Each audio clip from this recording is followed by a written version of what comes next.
I'm Marcus, 35. I run my own high-frequency trading firm, which means I deal with calculated risks and high-stakes maneuvers all day. But absolutely nothing prepared me for the calculated, staggering insult that came from the lips of Maya, 32, the woman I planned to marry. It happened on a Tuesday. I was on a conference call, tracking a volatile currency pair, when she breezed in, totally ignoring the "do not disturb" sign on the office door. She didn't even lower her voice.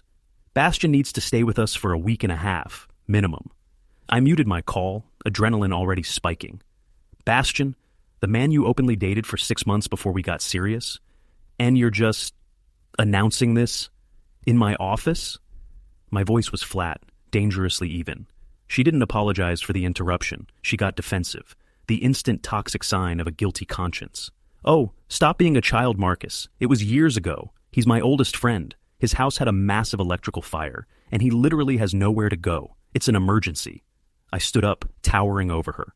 I looked at the $3 million view from the floor-to-ceiling windows of the condo I solely owned.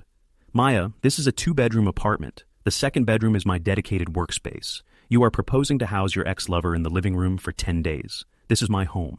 You need to ask, and my answer is no."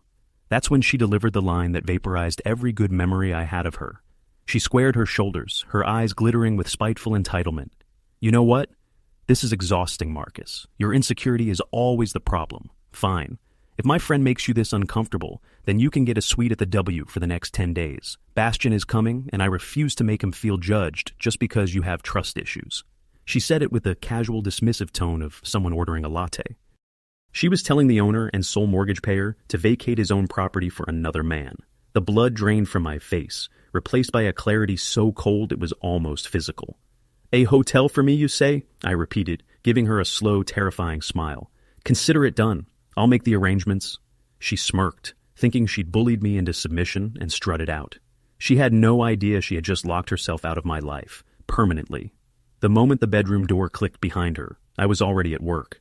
This wasn't a breakup, it was a hostile takeover, and I needed to secure my assets. First, I disabled her electronic key fob and changed the master building access code. Then, I called the building security team, notifying them that her new code was invalid and that she would need my personal direct authorization for any future re-entry, a courtesy I planned to retract quickly. I then called my personal contractor, not the locksmith. "I need all exterior locks and the lock on my private office replaced with commercial-grade, key-entry-only deadbolts by 8 a.m. tomorrow. No digital access, and I need the old keys disabled entirely." I paid him triple the rush rate. The next crucial step, I installed not 2, but 4 discrete, high-definition cameras with remote audio monitoring. 1 in the kitchen, 1 covering the living and dining area, 1 aimed at the front door, and 1 in the main hallway. This wasn't about jealousy, it was about building an indisputable legal case against property interference and emotional distress. I packed a small bag with my laptop and essentials, then booked myself into a secure, long-term luxury rental I kept for business trips, a much better suite than the W. When I told Maya I was leaving early the next morning to give them space, she seemed genuinely grateful and relieved, oblivious to the fact that I had already made her primary key a useless piece of decorative plastic. The contractor was done before 9 a.m. Wednesday. My main door now had a titanium deadbolt, and my office was an absolute fortress. I had the only physical key. I watched the live feed from my temporary office. Bastian, the best friend, arrived around noon. He swaggered in with 2 oversized suitcases and a smug, proprietary grin. Maya greeted him with a long, 2-handed hug that lasted a few seconds too long, an intimacy that instantly confirmed my worst suspicions. Bastian immediately took over, tossing his damp duffel bag onto my expensive custom sofa and loudly demanding to know where the liquor cabinet was. I heard him clearly over the audio feed. "Thanks for the hospitality, babe.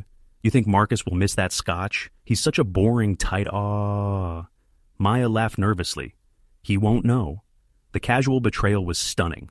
Over the next 3 days, the degradation of my home was systematic. Bastian left beard trimmings in my pristine main bathroom sink. He used my vintage wine glasses for his cheap beer. And worst of all, on Friday, he was wearing one of my custom-tailored cashmere sweaters, stretching the neck and sleeves out, like it was a cheap college sweatshirt. I didn't say a word. I just zoomed the camera in on the stretched cashmere, took a snapshot, and quietly sent it to my lawyer, adding a note. Evidence of property damage and unauthorized use. The true climax came Saturday night. I received an alert at 1:17 a.m. I opened the feed, ready but not fully prepared. There they were, sprawled on the couch I'd paid $15,000 for, lights off except for the glow of the city through the glass. Maya was sitting sideways, facing him, her body language leaving zero ambiguity. I watched as she reached up, cupped his face, and pulled him into a deep, unmistakable, non-friendly kiss. The footage was pristine, the time code, the audio of their whispered endearments, the whole disgusting tableau. I didn't need to see more. I took a high-res screen recording of the key 5 seconds and immediately uploaded it to my cloud vault and sent a certified copy to my lawyer with the subject line, "The irrefutable smoking gun." I felt no sadness, only a cold, powerful relief. She had done the dirty work for me. Sunday morning, I drove back to the apartment, arriving just as they were having coffee bastions still in my ruined sweater. The smell of stale beer and cheap cologne was nauseating. Maya looked up, surprised, holding a cup. "Marcus, what are you doing here? I thought you were working." I walked directly to the granite counter, ignoring them both, and placed 2 documents on the surface. "I finished my work," I said, my voice dead calm. "This," I tapped the first document, a bright legal orange form, "is a 7-day mandatory eviction notice. You are a tenant at will, and your tenancy ends exactly 1 week from now. The locks have already been changed, and your old key is a souvenir." Then I pointed to Bastian. "And this is a formal police trespass order, signed by my legal counsel. You have precisely 1 hour to remove your belongings from my private residence, or the police will do it for you. You have caused property damage, consumed my private inventory, and engaged in morally reprehensible behavior on premises you have no legal right to occupy." Maya went white. "Property damage? Are you serious? I'll sue you for defamation." I pulled out my phone and placed it face up on the counter, playing the 1:17 a.m. video clip on a loop. The sounds of their kissing filled the silent, tense kitchen. Maya choked on her breath, slamming her coffee cup down. You recorded me? That's illegal surveillance." I retrieved the phone. "No, it's evidence. My apartment, my security system, my right to protect my investment from trespassers. Your claim of emotional distress will be fantastic in court when this footage of you cheating is played for the judge, followed by your blatant admission that I should leave my own home for this man." Bastian, finally understanding the gravity, scrambled off the sofa. "Look, man, this is a huge overreaction. It was just a stupid kiss, for God's sake." I stared him down. "Stupid? You're a trespasser who just contaminated a multi-million-dollar property and destroyed my sweater. 1 hour. Get out." He fled to the guest room to pack. Maya, however, descended into full-blown hysterics, screaming, sobbing, and accusing me of being a controlling monster. I waited for her to run out of breath, then simply repeated, 7 days, and I will be here every minute of it, waiting to escort you out. I spent the rest of that day securing every last personal item of value into my now fortress office. She tried everything over the next week, pleading, silent treatment, threats of litigation. I remained a pillar of stone. I communicated only through texts, forwarding her the non-emergency police number and the exact time of the eviction deadline.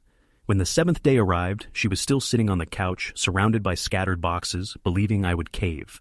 I didn't. At 7 p.m. on the dot, I dialed the police line. 15 minutes later, 2 uniformed officers were at my door. Maya instantly burst into theatrical tears, claiming abuse and abandonment. The lead officer looked at me, and I calmly handed him the folder, the deed, the notarized notice to vacate, and my ID. The officer glanced at the papers, then at her. "Ma'am, the owner has the legal right to revoke your tenancy. You must gather your remaining belongings and leave the premises immediately." The tears evaporated. She glared at me, her eyes venomous. "You will regret this, Marcus. I will make sure of it." "Maybe," I said, watching her grab her final bag. "But I will regret it in silence and peace." Right, 2 hours later, she was gone, leaving behind nothing but a faint cloying scent of her perfume and a trail of chaos I promptly paid a professional cleaning crew to eradicate. A few days later, a mutual friend texted me that Maya had moved in with Bastian, who, surprise, was still between projects. She was now paying the rent for his terrible studio apartment. The irony wasn't lost on me. I spent the next month redecorating. I repainted the living room, bought a new, custom black leather sofa, and replaced the lock on the office with a biometric scanner. The apartment was finally, perfectly mine again. She told me to leave my home for her ex-lover, so I left her with the choice she made and kept the home she forfeited. My rule, my peace, my life. That's the only arrangement that matters now.